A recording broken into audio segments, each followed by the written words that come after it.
زندگی کی حقیقت۔ آج ہم انسان کی زندگی کی حقیقت کیا ہے اس کے بارے میں جانیں گے۔ یہ حقیقت ہے کہ خدا نے انسان کو اپنی صورت پر بنایا اور اس دنیا میں بہت کم وقت کے لیے بھیجا، لیکن جب انسان اس دنیا میں رہتا ہے تو اس دنیا کی بھیڑ میں وہ کھو جاتا ہے اور وہ یہ بھی بھول جاتا ہے کہ اس کو پرمیشور نے اپنی صورت پر بنایا ہے۔ لیکن پرمیشور جس نے انسان کو اپنی صورت پر بنایا وہ انسان سے پیار کرتا ہے اور وہ اس انتظار میں لگے رہتا ہے کہ انسان اس کے پاس واپس آئے اور اس کے ساتھ ہمیشہ رہے۔ آج ہم انسان کی زندگی کی حقیقت کے بارے میں 3 باتوں پر غور کریں گے۔ انسان کی زندگی کی حقیقت 3 باتیں یہ ہیں۔ پہلی بات، انسان کی زندگی اس دنیا میں بہت چھوٹی ہے۔ دوسری بات، ہر ایک انسان گنہگار ہے۔ اور تیسری بات، ہر ایک انسان کو گناہ سے نجات کی ضرورت ہے۔ پرمیشور کے وچن میں آگے بڑھنے سے پہلے میں آپ کو ایک حقیقتی کہانی ایک شخص کے بارے میں بتانا چاہتا ہوں۔ سکندر مہان جو اس دنیا میں آیا، وہ 20 سال کی عمر میں سمراٹ بن گیا اور 12 سال اس نے دنیا پر راج کیا، اور اس 12 سال میں لگ بھگ وہ آدھی دنیا پر قبضہ کر چکا تھا، اور اس کو اتنا گھمنڈ ہو گیا تھا کہ شاید اب اس پر موت بھی نہیں آئے گی۔ لیکن جب وہ 32 سال کی عمر کا تھا تو وہ بیمار ہوتا ہے اور ملیریا اس کو ہوتا ہے، اور وہ اپنے سارے حکیموں کو بلاتا ہے کہ اس کا علاج کرے، لیکن کوئی بھی اس کا علاج نہ کر سکا۔ اور پھر اس نے اپنے حکیموں سے کہا کہ میرے جنازے کو آپ سب کندھا لگانا، اور دوسری بات کہ جب میرا جنازہ نکلے گا تو میری ساری دولت راستے میں بچھا دینا، اور تیسری بات کہ میرے جنازے کے دونوں ہاتھ باہر رکھنا تاکہ دنیا دیکھے کہ میں خالی ہاتھ اس دنیا میں آیا تھا اور خالی ہاتھ اس دنیا سے چلا گیا۔ آج ہم دیکھیں گے کہ ہمارے زندگی کی کیا حقیقت ہے، انسان کی زندگی کی حقیقت کیا ہے۔ پہلی بات کہ انسان کی زندگی اس دنیا میں بہت چھوٹی ہے۔ ہم دیکھتے ہیں یسایہ نبی کی کتاب اس کا 40واں ادھیائے اور اس کی 6 اور 7ویں آیت میں، جہاں پر پرمیشور اپنے بندے سے کہتا ہے کہ جا کر لوگوں کو اس بات کی منادی کر کہ انسان کی زندگی جو ہے وہ گھاس کی مانند ہے، وہ پھول کی مانند ہے۔ گھاس سوکھ جاتی ہے، پھول کملاتا ہے، اور یسایہ نبی لوگوں کو یہ منادی کرتا ہے کہ تمہاری زندگی گھاس کی مانند ہے، پھول کی مانند ہے، اس پھول کی مانند ہے جو میدان میں ہوتا ہے، اس کی رونق تمہاری جو رونق ہے اس پھول کی مانند ہے۔ سچ میں جب ہم اس دنیا میں رہتے ہیں، ہم رنگ برنگے کپڑے پہن کر، سونا چاندی ہیرے موتی پہن کر اپنے شریر کو بہت خوبصورت بناتے ہیں، ہم پھول جیسا لگتے ہیں، ہم خوبصورت لگتے ہیں، لیکن ہماری ساری خوبصورتی، ہماری ساری رونق جو ہے وہ 2 دن کی ہے، 4 دن کی ہے، پل بھر کی ہے۔ ہم نہیں جانتے کہ کب ہماری سانس رک جائے۔ جیسے ہماری سانس رک جاتی ہے تو ہمارا شریر جو ہے، ہمارا جسم ہے، مردہ ہو جاتا ہے، اور پھر اس کو مٹی میں دفنایا جاتا ہے یا آگ میں جلا دیا جاتا ہے۔ بھجن 90 اور اس کی 12ویں آیت میں بھجن لکھنے والا پرمیشور سے پرارتھنا کرتا ہے کہ اے خدا، ہم کو اپنی زندگی کے دن گننا سکھا تاکہ ہم دانا دل حاصل کریں۔ زبور 90 کے 12 میں پرمیشور سے زبور لکھنے والا یہ پرارتھنا کرتا ہے۔ ہم نہیں جانتے کہ آج کا دن ہماری زندگی کا آخری دن ہو، اور عقل مند آدمی وہی ہے جو صبح اٹھتے ہی یہ سوچتا ہے اور پرمیشور سے پرارتھنا کرتا ہے کہ پرمیشور، اگر آج کے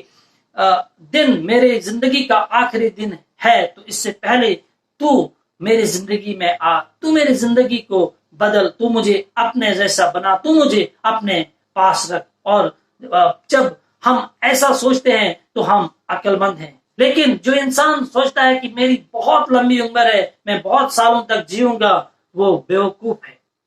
تو آج ہم کو عقل مند بننے کی ضرورت ہے، کیونکہ وچن، پرمیشور کا وچن کہتا ہے کہ تمہاری زندگی ایک پھول کی مانند ہے، گھاس کی مانند ہے، پھول کی مانند ہے۔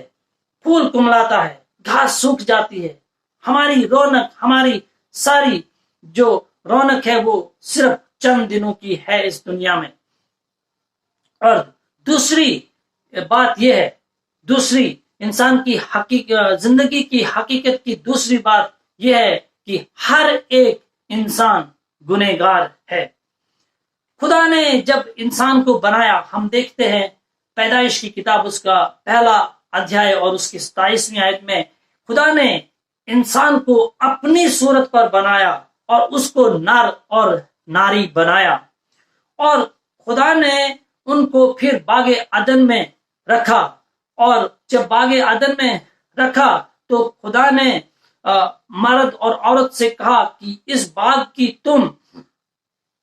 نگہبانی کرو، اور جب جس باغ میں خدا نے انسان کو رکھا اور کہا کہ اس میں سے ایک درخت ہے جو نیکی اور بدی کا درخت ہے، اس کا پھل تم نہ کھانا، لیکن انسان نے، عورت اور مرد نے اس پیڑ کا، اس درخت کا پھل کھایا اور پرمیشور کے خلاف نافرمانی کی، اور جب انہوں نے نافرمانی کی تو جو گناہ تھا ان کے خون میں، ان کے شریر میں داخل ہو گیا۔ تو ہم سب انسان جو ہیں اس ہی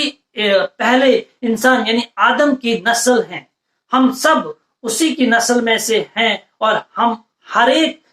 انسان کی زندگی میں گناہ ہے، ہمارے اندر بھی خون میں، سوچ میں، ہمارے خیالات میں گناہ ہے۔ اس لیے بائبل مقدس میں لکھا ہے، رومیو کی کتاب اس کا 3 ادھیائے اور اس کی 23ویں آیت میں لکھا ہے کہ ہر ایک انسان نے گناہ کیا اور وہ خدا کے جلال سے محروم ہے، اور رومیو 3:10 میں بھی لکھا ہے کہ کوئی بھی راست باز نہیں، ایک بھی نہیں، یعنی ہر ایک انسان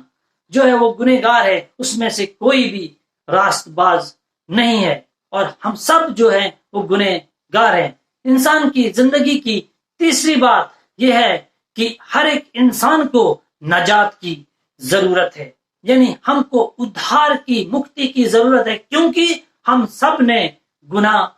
کیا ہے، اور ہم سب کو ہمارے گناہوں سے نجات پانے کی ضرورت ہے۔ لیکن ہماری نجات کے پانے کے لیے ایک نجات دہندہ کی، ایک مکتی داتا کی ضرورت ہے۔ یوحنا کی انجیل اس کے 17 اور 18 آیت میں لکھا ہے کہ پرمیشور نے اپنے بیٹے یسوع مسیح کو اس دنیا میں اس لیے نہیں بھیجا کہ وہ دنیا کو سزا کا حکم کرے، بلکہ اس لیے بھیجا کہ